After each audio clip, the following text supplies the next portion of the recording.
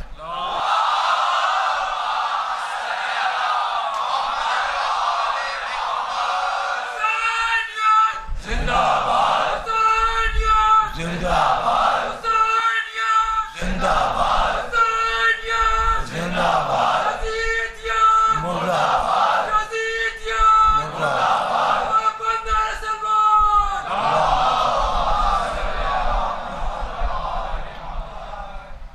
असल में जिम्मेदारी का एहसास होना और है, और जिम्मेदारी का नारा और जिम्मेदारी की आवाज़ें लगाना और है। कुछ लोग मजलिसों में इस तरह मजलिसें पढ़ते हैं कि मालूम होता है कि जितने मजलिसों में आए हैं ना अल्लाह से वाकिफ़ हैं, ना रसूल से, ना ना इनको ये मालूम है कि किरदार रसूल क्या था, सीरत रसूल क्या थी, सीरत अहले बैत क्या थी, सीरत सहाबा क्या थी, जानते ही नहीं। बिल्कुल शुरू से किस्सा ये है कि आप आए तो हैं, तशरीफ तो लाएं, आप आए हैं तो अहलन व सहलन, हम आपको कुछ कह तो सकते नहीं, लेकिन इतना ज़रूर कहेंगे कि एमए के क्लासेस में पिरत की किताब नहीं पढ़ाई जाती।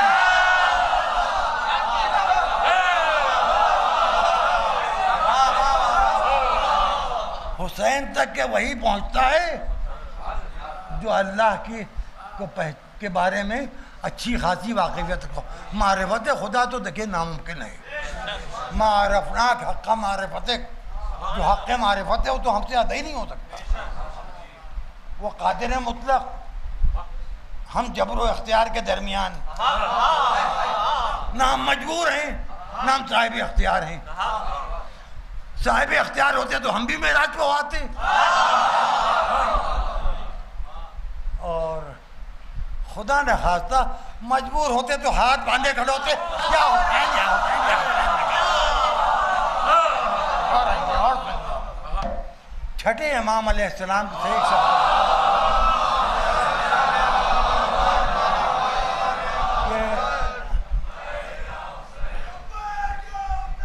लब्बैक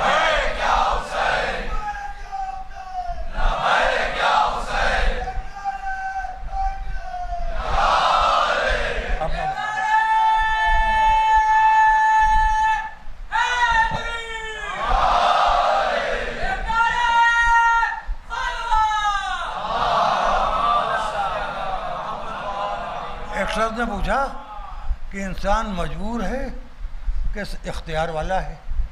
इमाम ने फरमाया ना बाइख्तियार है ना मजबूर है। ये कैसे हो सकता है मौला? इमाम ने फरमाया अपना एक पैर उठाओ ज़मीन से। उसने पैर उठा लिया। कि इमाम ने कहा ये पैर उठाए रखना, दूसरा भी उठा लो, मैं गिर पड़ूंगा। कहा मजबूर होते तो एक पैर भी ना उठता, बाइख्तियार होते तो दोनों पैर उठ जाते। ये बात तो यहाँ पर छोड़ दीजिए, चलिए अब जरा वापस चलें। एक शख्स तलवार चला रहा है, कुछ लोग नबी के पास खड़े हैं, कह रहे देखिए क्या उम्दा तलवार चलाएं। कहा अली के हाथ को ना देखो, ये देखो पैर तो से हवा पर बुलंद, जो जमीन पर खड़े होकर लड़े वो मजबूर है, जो फजाओं में तैर के लड़े वो जाफर तैयार की तलवार का वारिस होता है। बस अजीजों, हम यकीनन गुनाहगार हैं, लेकिन अल्लाह गुनाहों को बख्शने वाला है कि नहीं? ये इनकार कर दीजिए मेंबरों से कि अल्लाह गुनाह नहीं बख्शेगा। अगर ये यकीन हो जाए तो फिर दुआए तौबा को आइंदा एडिशन में हटा दीजिए। मैं बहुत नाजुक बात कह रहा हूँ, या तो फिर आप ये तय कर लीजिए मियाँ गुनाहाने कबीरा बहुत से हैं, बुरा न मानना। मैं अज़ादारों की बदनामी देख रहा हूँ, कुछ लोग अज़ादारों को बदनाम करते हैं। मौलवी साहब तुमने भी पढ़ा होगा, मैंने भी सुना है, दो चार लफ्ज़ मैंने भी कहीं सीखे हैं। नामहरम पर जानबूझ के दूसरी नजर डालना उतना ही हराम है जितना शराब पीना हराम है। मौलवी साहब बता दो, तुम्हारे पीछे नमाज पढ़े